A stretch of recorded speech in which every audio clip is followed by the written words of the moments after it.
So here is my transporter that I picked up for £3,000 and it's got 250,000 miles on it. Now I bought this van to have multiple uses, to carry the motorbike around places, to be a camper van, to actually be a true rally media car to take photos of all the cars on the rally, and if we can get some more power of it, be a tow vehicle. So but for now, we need to give it a makeover. Good morning everybody, it is super bright, so we're going to try and get through this video. We've got the transporter here. We've had the transporter for about 3 weeks and I've actually been loving the transporter, and I've actually had a video for about 3 weeks that I've been struggling to edit and struggling to upload because one, I know everyone's going to take the piss out of me for it, and two, I've still not finished that video because I don't know what the hell I'm doing in terms of camper conversions. I'm still a little bit lost, so I think I've just got to upload that video. But the reason I got one of these T5s is because you can facelift them super easily, and you can also make them, so you can make them look like a super new van for not much money. Well, I thought not much money until I then realised how much the facelift conversions were, and they're quite a lot of money.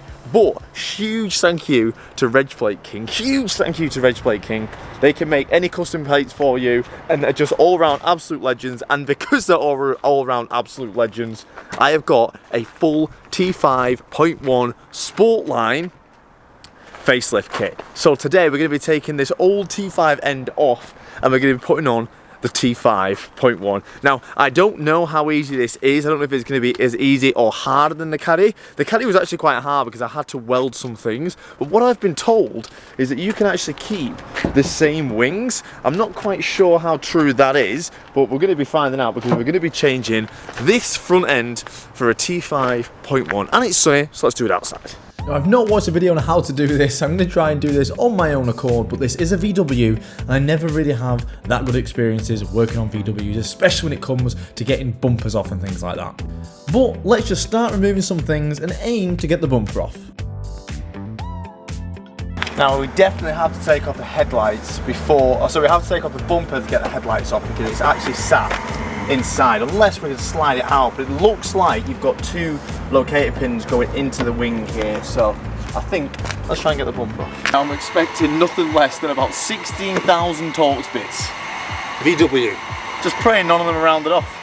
I'm around 14 screws down and it's just still absolutely solid. So I guess I'm gonna have to just keep going, I suppose. Just keep trying to find some Torx 20 screws all over the fucking place. So after the 17 bolts I've already took off, I went under the car and I found another 5 more holding the bumper on. This has to be it. It's still solid. It's literally still solid. What the hell? Oh my god, this is a joke. After being totally adamant I've got all the bolts off from underneath the car, I've gone back to the top to have another look and I can see a screw being hidden by the power steering reservoir. So let's get that off and pray this is the final one. Oh my god. Bits, T25 star drive bits. I ain't wasting any more time, let's get in a fucking YouTube video up. It's a joke. How many bolts have took off already? I was doing it in the rain as well, what a trooper. It used to be me about 2 years ago, that crazy bastard. Oh my god, no way. What is the point? Just in there. You'll see Another one, yeah. Just in there. Oh my god. Out of all the ones I've took off, 2, 4, 6, 7, 8, 9, 10, 11, 12, 13, 14, 15, 16, 17, 18, 19, 20, 21, 22, 23, 24, 25. I've already took 25 nuts off. There's still one behind here, there's one behind here, there's still 2 behind there, there's 1 behind there, and there's still 2. That's probably going to be around 34 bolts to get the front bumper off. You can see why I don't buy fucking VWs half the time. I keep whinging about it, but I keep fucking buying them. Got one down here, which is through the back, through a hole, and it's not a 10mm, it's a fucking Torx bit. How the hell are you meant to get in there easily? If I lose this Torx bit, I'm going to be fuming. I'm going to be absolutely fuming. What a stupid design, just put the bolts here. I can literally see the thread, just put the fucking bolts this. Oh my god, this is so annoying. The thing is, half of them are rusty and half of them are different sizes. So I can't even tell, you know, I might be faffing around here with this Torx bit and it might not even ever go in. Nah, you won't believe this. My guy said there's one over here and one over here. They're all the way down. I can see there's one here, there's one here, there's 4 holding this in. Oh no, that one's not in, that one must have snapped off. but there's definitely one here. Look at this, 100% one here. You can't on here. That's a Phillips! Oh my god! Is that rounded? Right, that's a Torx one at least. Right, I've got it. I'm trying to get it out.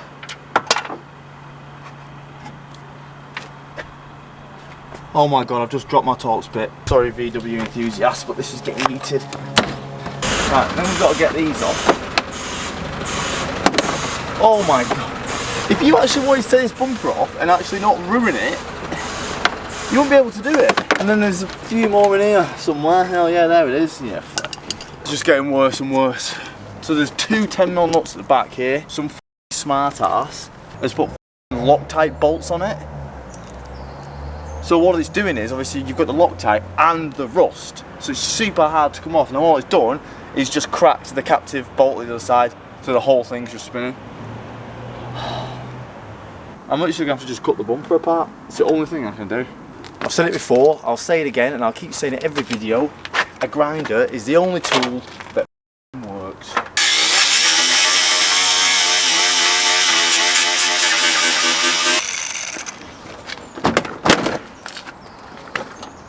There's still more. Literally, look at this one bolt here. There's still more bolts. Oh my god. I don't know how you're actually even meant to get to that one. It's underneath here. Because I can see it on that one. They've just snapped it off on that bumper. I can see exactly where that is. That's that bolt, and they've just pulled it off on that one. Mate, how are you even meant to get to that bolt? Oh, in the fucking bin. What? Piss take. Right, let's hope everything else from here is pretty smooth sailing. Does this light just pop out now? Of course it doesn't. So we've got two more bolts down here. Now hopefully that'll be the light out. Yes. Thank God. I hate these VW clips. So we could have spent ages. There is a way of wiring this in yourself. But I've just bought the wiring loom connectors like £15–16 off eBay, so it's no brainer whatsoever. So we have to change this over, and then we have like a wiring loom conversion. So let me get this plug off, and then all this wiring runs along the bumper, which I did not know, and then it plugs into the side. So I'm guessing that goes to the other side of the light, but we'll figure it out. And then we can put the lights up, and then we can see the difference. Oh my god! And we can finally put the T5.1 lights. I thought it was going to take all day to get here, to be fair, so we can start to see the transformation. And with the lights on, we can finally start pushing up the bumper and trying to bolt that on. We're definitely not putting those 37 bolts back in though, we're only going to put a few. But this is a Sportline front bumper, so this comes with the big low splitter at the front. It literally looks like a transformer. So we've got an issue. I've turned the lights on, and as you can see, different lights are getting different power. Now I know it's not the wiring loom that I've ordered, because I put the old wiring loom which come off this light, and it's wrong. This is just putting the full beams on, and this one's actually working correctly. So the driver's side is working fine, and the passenger one is just turning on a full beam. I've changed over all the wiring looms. I've put in the one that come with the car, the wiring adapter, the one that come with these lights, and every single way I do it is just turning on the high beam. I've even tried putting the wiring adapter where the actual passenger light connects, which is underneath the bumper, and that just doesn't work at all. So there's some issue here, and I don't know why, because I haven't heard of anything else. So I don't know what I'm going to do. I'm going to message some people who have done this before and see if this is a common issue. Okay, so I put the old headlights back in, and it's doing the exact same thing. For some reason, when I indicate left, it's flashing with the high beam. Even with the old headlights back in. The old headlights are back in, and they're not working. So something's gone wrong, and I hate this. I hate dealing with wiring, because wiring takes absolutely ages, and it's so boring to film. Something's gone wrong.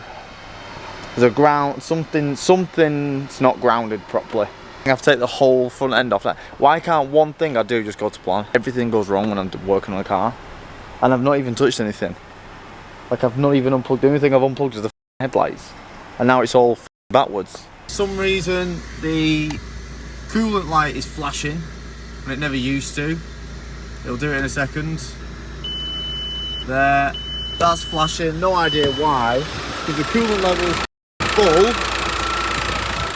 And also, when you indicate left, my high beam flashes.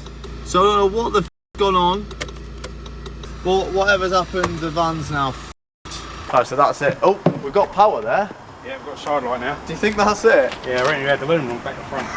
No! Well, I've not got a high beam when I'm indicating now. Sorted. Fuck's sake. So it's me all along. So that loom can go Either way around. So it's obviously just been flipping the grounds around and everything. Yeah, all the wire pins are different in the plug. When I've took this loom off the bumper, the plugs are exactly the same. So I've obviously just flipped it round, and for some reason within this wiring loom, they splice all the wires together in the middle. So one end has got 3 earths and one end's got 1 earth. So the 1 earth side should be going into the headlight and the 3 earth side should be going into the body. Where I've obviously flipped it around and the 1 earth's going into the body and 3 earth's going to... So it's been back to front, and it was me all along. I'm so blaming VW for putting the plugs as fucking same. Right, let's get it back together.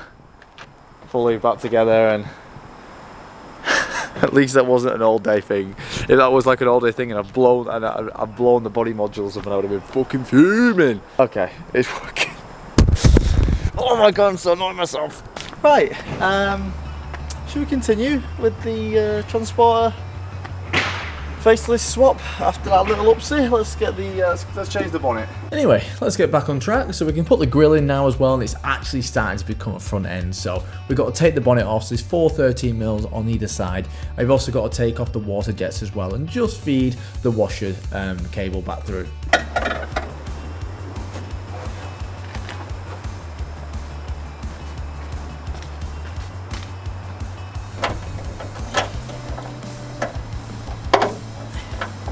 I would definitely recommend having 2 people to do this, because sometimes it is extremely hard to line it up, or you can just be like me and just saying you're not scared and just send it. Now the washer jets are a little bit different, so I'm going to have to order some T.1 washer jets. These are just a little bit too fat, which is annoying, but we'll run the lines and we'll get some of them on order.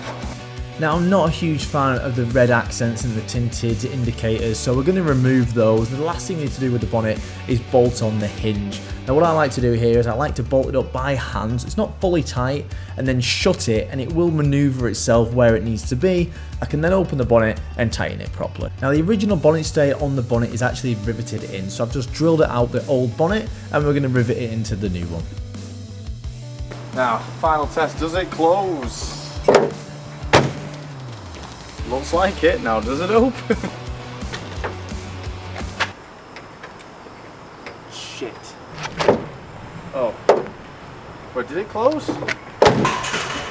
Oh, it does work. It just doesn't feel like a latch. That means it's well greased. Good. Now, how good does that look? That has totally transformed the whole look of the van. Tell me how good that looks. Obviously, it's not ideal that the front of the car is grey and the rest is white, but I'm not sure what I'm going to do about that. I'm not sure if I'm just going to paint the front white, or I don't know, potentially we might wrap it the same colour, but if we are going to paint it white, I can't wait to take it all off again to get it painted, to put it back on again, but it's okay, it's not the end of the world. Tell me what we should do in the comments. Should we paint it white, or should we try and get the whole van wrapped the same colour? I know it would look sick in that colour, but then again, I don't know. Let me know in the comments, but for now, I love you all, and we'll see you in the next one.